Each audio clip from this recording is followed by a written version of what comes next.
गुरुर्ब्रह्मा गुरुर्विष्णु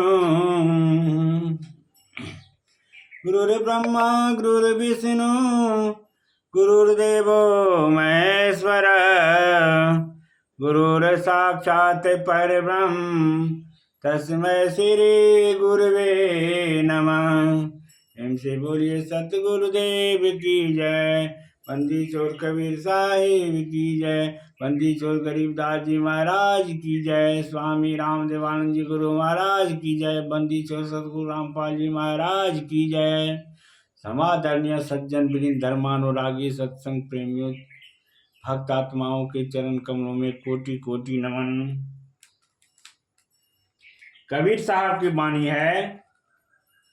कबीर साहब अपनी एक साखी में कहते हैं कि मैं जाना मन मर गया, मैं जाना मन मर गया, मर कर हुआ भूत, मुझे पीछे उठी लागा, ऐसा मेरा पुत। कबीर साहब कहते हैं मैं जाना मन मर गया, लेकिन यह मरकर भूत हो गया। मतलब मन सूक्ष्म हो गया। स्थूल रूप से तो हमने मन पर विजय प्राप्त कर लिया, पर मन भूत मतलब हो गया कि सूक्ष्म हो गया, और सूक्ष्म होकर मेरी पकड़ में नहीं आता और हमें तबाह करने का कोई भी मौका चुकता नहीं है।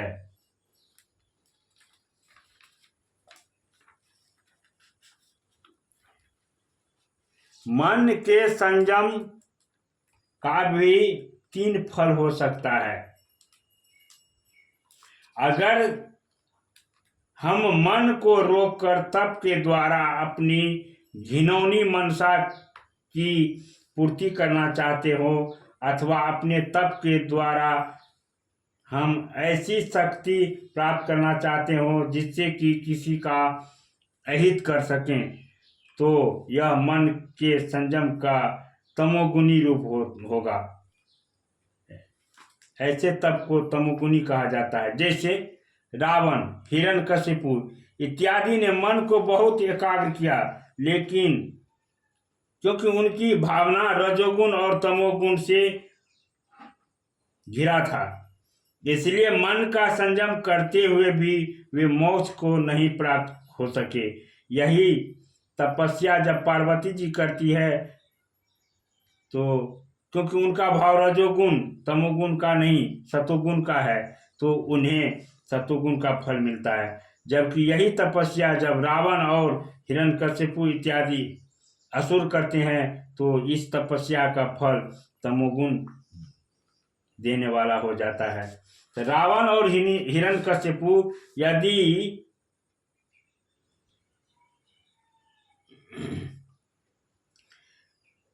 मन इतना अधिक एकाग्र हो गया था कि उनके तप के प्रभाव से आसपास अग्नि धधकने लग गई थी।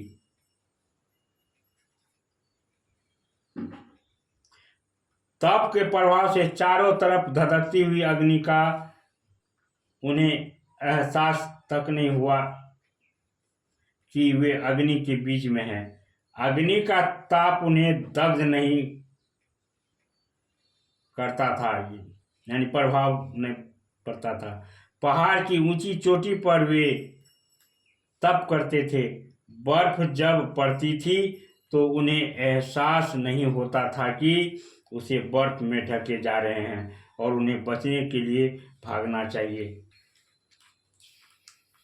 सोच सकते हैं कि वे लोग मन का कितना संयम किए होंगे, लेकिन उस संयम के बदले में उनकी कामना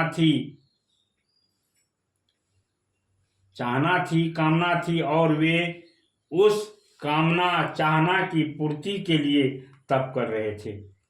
हिरण्यकशिपु ने तो अमरता के लिए तप किया था कि वे शरीर से अमर हो जाएं।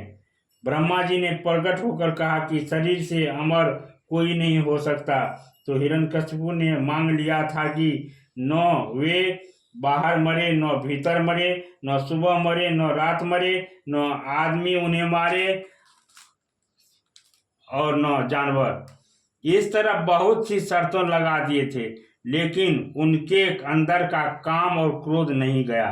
वे मन को एकाग्र निरुद्ध कर लिए, लेकिन उन्होंने अपने भीतर के तमोगुणी भाव का त्याग नहीं किया। इसलिए उनका तप और मन का संयम भी तमोगुण को देने वाला ही हुआ।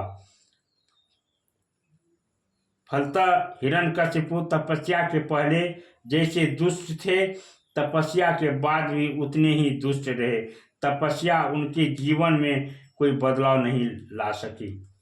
रावण ने शिव जी और देवी दुर्गा को प्रसन्न किया था और इतनी भक्ति थी। लोग इष्ट चरणों में पुष्प चढ़ाते हैं, पर रावण शिव जी पर अपने सिर को चढ़ाता था। भक्ति, तपस्या और एकाग्रता के कारण वह बहुत सी आसुरी शक्ति को प्राप्त कर लिया था। मन की एकाग्रता का चमत्कार उनमें बहुत आ गया था, लेकिन परमात्मा को प्राप्त करने का साधन नहीं बनी वह तपस्या, प्रत्युतः उसके पतन का ही कारण बनी। जो रिद्धि सिद्धि के लोभ से अथवा और किसी करामाती शक्ति को उपलब्ध करने के लोभ से तप करता है, वह रजोगुनी व तमोगुनी है। मन का संयम होते हुए भी उससे कुछ होने को नहीं। सदगुरु कबीर साहब की साखी को याद करते हुए जानिए कि अगर 3 शेर को न खा सको तो कम से कम 2 शेर जरूर खा लो। मतलब रजोगुण तमोगुण पर जरूर विजय प्राप्त कर लो, वरना जैसे किसी शीशी में एलोपैथिक सिरप आई हो तो शीशी में दवा की गंध इस तरह रच बस जाती है कि सरफ से धोकर भी उसमें कुछ रख दो तो उसमें भी सिरप की बदबू आ जाती है। वैसे ही अगर तुम्हारे हृदय के पात्र में तमोगुण और रजोगुण रहा और उसके ऊपर से हम संयम, सत्संग इत्यादि कल्याणकारी पदार्थ भी रख दें तो वे दूषित हो जाएंगे, वे भी रजोगुण और तमोगुण से आक्रांत हो जाएंगे। इसीलिए रजोगुण और तमोगुण का त्याग करना जरूरी है। जब अपने रजोगुण और तमोगुण के भावों को हृदय से निकालकर मन को एकाग्र व निरुद्ध किया जाता है अथवा मन को संयमित करने का प्रयास किया जाता है तो सतोगुण हम में बढ़ने लग जाता है। लेकिन एक बात में और है कि यदि हम रजोगुण और तमोगुण के भावों पर विजय प्राप्त कर लिए और सतोगुण में स्थित भी हो गए, लेकिन यदि सतोगुण का अहंकार हो गया तो वह सतोगुण बदलकर तत्काल तमोगुण हो जाएगा। क्योंकि अहंकार तमोगुण है, यह बारीक विषय है, इसे सबको समझना चाहिए। हम मन एकाग्र कर रहे हैं, हम रिद्धि सिद्धि नहीं चाहिए, हमें लौकिक कोई कामना नहीं है, हम दुनिया को दिखलाना भी नहीं चाहते हैं, हम निष्काम होकर मन को निरुद्ध कर रहे हैं। परंतु यदि मन को संयमित करने का अहंकार आ गया तो यह गुरगोबर हो जाएगा। माया बहुत सूक्ष्म है। हम माया पर विजय प्राप्त करने के लिए जैसे तैसे सूक्ष्म रूप धारण करेंगे, वैसे वैसे माया और भी सूक्ष्म होती जाती है। इस कबीर साहब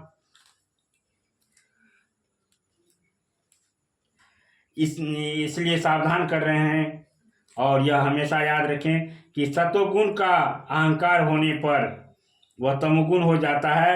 अगर निरह अहंकारी होकर मन को निरुद्ध या एकाग्र करते हैं और यदि अहंकार आने लग जाए, देखें कि हम अहंकार से बच नहीं पाते हैं तो जितना अहंकार का परे धकेलते हैं उतना ही दबोचता है। तो इससे डरना नहीं चाहिए। उसी समय में प्रभु को याद कीजिए, हे प्रभु, हे परमात्मा, हे हरि, मुझे बचाओ। एकदम उनकी शरण में गिर जाएंगे, शरणागत हो जाएंगे।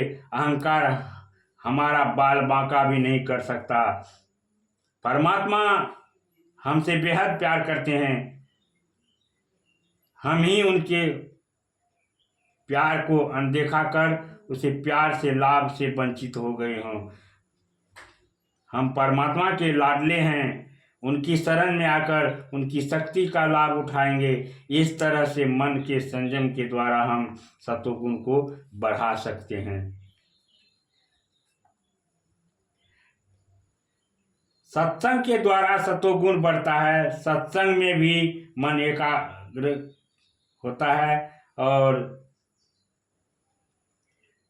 सावधान किया जाता है कि सत्संग से सत्वगुण बढ़ेगा। पर खतरा है कि सत्संग भी ऐसा न हो कि भाव में त्रुटि रहने के कारण वह रजोगुणी और तमोगुणी हो जाए।